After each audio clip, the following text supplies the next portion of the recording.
I need to know one thing from you, and that's it. Are you gonna step up for this family? Because that's what you called it. So what are you gonna do for this family? Now, it is safe to say one of the themes in the Power universe and the street game in general is death or jail. Whether it's killing someone to take their territory, having to commit murder to protect yourself in an act of revenge, or even going down for your own crimes where you find yourself in an orange jumpsuit, the game never ends well.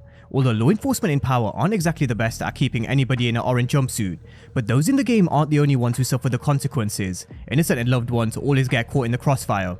So this video will be about who dies next, who deserves to die, and who's really earned their death or will earn their death in Ghost Season 4. So as always, we're going to be looking at the evidence, facts and findings for everybody across Power Book 2 Ghost, from Effie, the Westons, the St Patricks, to Obi and even Rashad Tate, as well as law enforcement. And that brings me nicely onto a new member of law enforcement who's set to be introduced in Power Book 2 Ghost Season 4. Detective Don Carter is the man who will lead the New Look NYPD drug task force after he lost the love of his life in a crossfire between rival drug gangs. Now, the reason why I decided to start with this in a death predictions video is because of how Detective Carter's partner was killed in that crossfire, and I expect this to play a huge part in Season 4. After the ending of Season 3, we know we've got a war on our hands between Tariq and the Tejadas, and bullets will be flying during this war. So could Detective Carter's wife have been caught in that crossfire between a shootout with Tariq, Brayden and the Tejadas? It's not something we necessarily need to see play out on our screens, which is where the timeline aspect comes into it. They could jump forward a few months, and we could hear about it in a conversation or two from Detective Carter's perspective, or someone like Brayden, who said it best himself. We ruin people's lives, Reek. So I do think it's an important question that they'll probably clear up very early in Season 4, and this death, whether we see it on screen or not, is going to be an important part of next season, because it will influence law enforcement's next move. So this brings me nicely onto the rest of law enforcement. We have Agent Medina, Jenny Sullivan and Junior Valdez, and one fact I think we can all agree on is that it never ends well for law enforcement. Sax warned Jenny at the end of Season 2, take the L and let the St Patricks go, because he knows what's happened to his previous task force. Now at the time, little did he know she was playing him. Lauren survived and she flipped the script. But despite what they went through in Season 3 from a business and personal aspect, Sax gave her the exact same piece of evidence after he died. He said let the white whale go and let him play dirty from beyond his grave. But will Jenny Sullivan take his advice? I don't think so. I think we all know she's got revenge in her eyes. And what's fueling her is not just Sax's death, but also Detective Whitman's. We all saw the fire in her eyes when she went after Davis, but Davis gave as good as he got, telling Jenny Sullivan to look in the mirror when it comes to who's to blame for Sax's death, and he's not wrong. Jenny pushed and pushed to fuel her agenda against Tariq and the Tejadas, and she wasn't wrong for who she was going after, but what could be questioned are her ethics. We've seen her push the boundaries in Season 3 with Lauren, and I'm sure we all know by now it doesn't end well for those who go after a St. Patrick. So how far is she willing to go in Season 4? She's someone who I think falls in the category of someone who will probably begin to earn their death the deeper we get into Season 4, and for that reason, she's on my hit list. Now, as for Blanca Rodriguez and Junior, I think these are two characters are here to stay, especially Junior. He's a Valdez, and what gives him the motivation to go after Tariq St Patrick could very well be on this flash drive, but that's something I went into detail in this video, so I will leave the link to this down below. Now for Blanca Rodriguez, she's someone who crossed into the world of Force already, and who knows if she's here on Ghost to stay. Maybe she gets wind of Tommy Egan again, because she was keen to investigate this mess in Chicago, so let's see what happens next with Blanca Rodriguez. Over from one side of the law to the other with Nomar and Obi, who head the criminal enterprise in New York.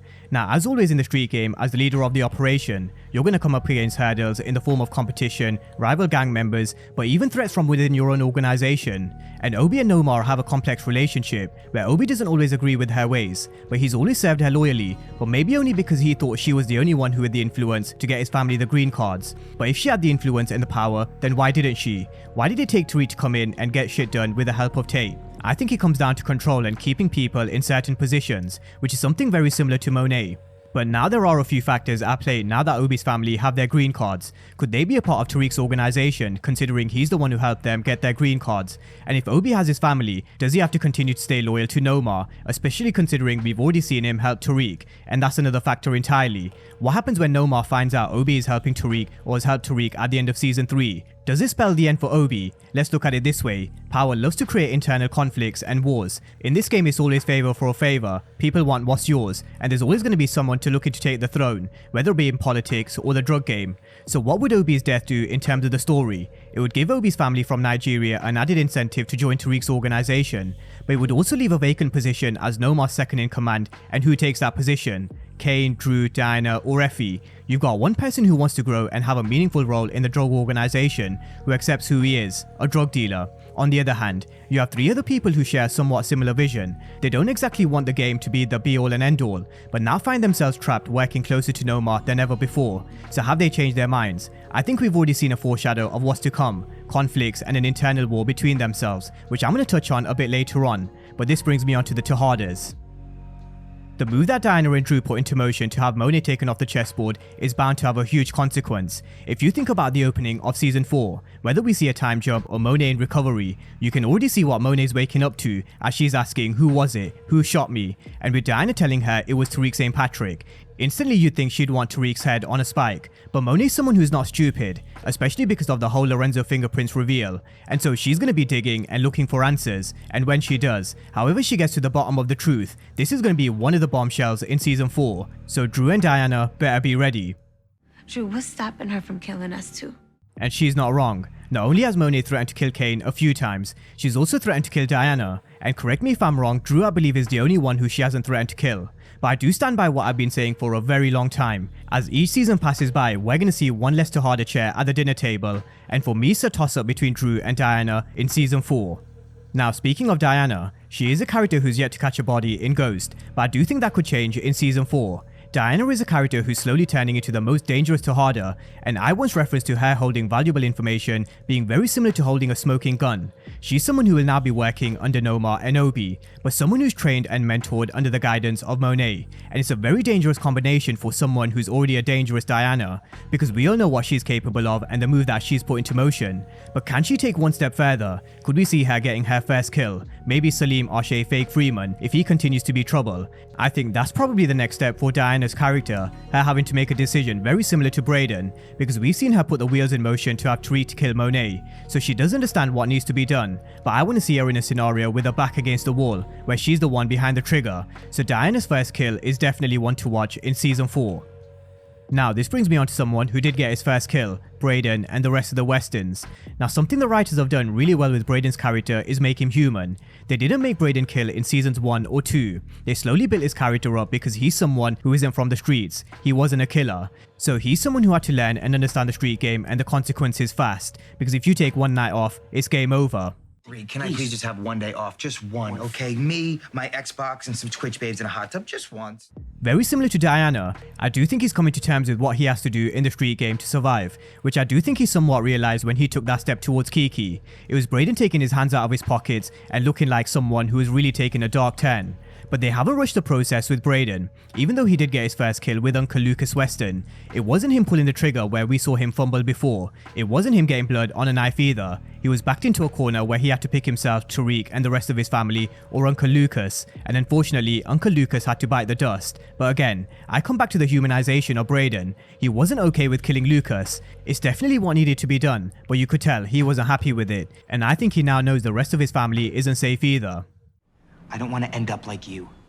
Brayden's definitely seen Tariq's dark turn and how he's changed, but I think he's had to accept the fact there's no way out for him either. But similar to how Tariq's contributed towards the demise of the St Patricks, I really wouldn't be surprised if Brayden was for the Westons, although I don't think Brayden necessarily has to kill another family member. But his actions could result in one of the Westons being in danger, and that's one of the differences between Tariq and Brayden. Tariq's got his family to safety, and that's what Brayden tried to do in episode 10. He told them to leave New York, because they would avoid situations like this with the Tejadas. So on my hit list for season 4 are the Westons, although not necessarily all of them, but I wouldn't be surprised if Trey's caught a hot one, because he certainly isn't shy about running his mouth. Now Rashad Tate. Is this the end of the road for one of a very few remaining power OGs? It really is difficult to kill someone who's high up with a lot of political power, but let's not forget how he got there and who helped him, Tariq St Patrick. And so he found his face right next to Tariq on the investigation board. But again, I really do think it's difficult to kill someone with so much political power, influence and pull. And I think there's only one situation in which Tate would go out. If he's kicked out of the office, named and shamed, I can see him in a scenario where he has nothing left to live for. Tate's story and purpose in life is political power, and if he loses this, then it really is the end. So it really is going to be an interesting one with Tate's story. Does he stay in a position of power and help Tariq with his influence and power, or do we see his story coming to an end? Now, even though Courtney Kemp may no longer be the showrunner of Ghost, she still does remain the executive producer, and she's also a big fan of Effie. She's previously said if she was to do another spin-off, it would be about Effie, and this is what CK had to say on Effie this season. Not true at all. Gotta say it, she's not slimy. She may be out for herself because her parents didn't take care of her, and she's basically had to raise herself. She couldn't afford to owe anybody anything, so she moves out of necessity and fear, but she definitely loved Tariq for real. And I do kind of have to agree, even though I did say Effie's move that she made was snaky. She didn't owe Tariq anything, and in fact, let's be dead honest, this was Tariq's mistake. He should have seen it coming after the last few times she went behind his back. Brayden and Tariq said it themselves, she cares about number one, and so did Davis. She's not on our side. Didn't she snitch on you before?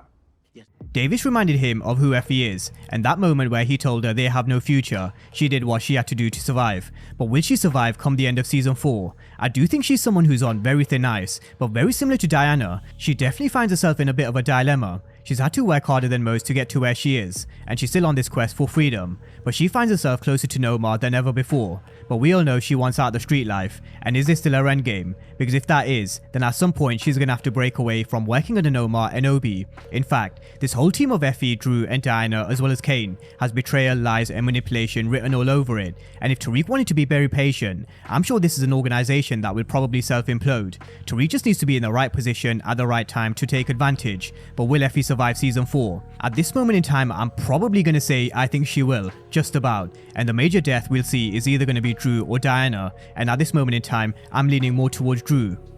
Now what about Tasha St Patrick? She's a character who I think will definitely be back in season 4, especially now that she doesn't have to worry about Tommy Egan. Tariq also needs help to rebuild his organization, and I don't think he and Brayden can do it on their own, so I do think Tasha will be there when and if she needs Tariq. But this is something I've said before, for Tariq to really take a dark turn and for him to lose all humanity, he needs to lose Tasha. He needs to lose the one person that means the world to him. But do I think it's something that's going to happen in season 4? At this moment in time of this recording, I'm probably leaning towards maybe not, only because I still think there's going to be a crossover of some sort again with Tommy, Tariq and Tasha. But around season 5 is where I think Tasha could really go.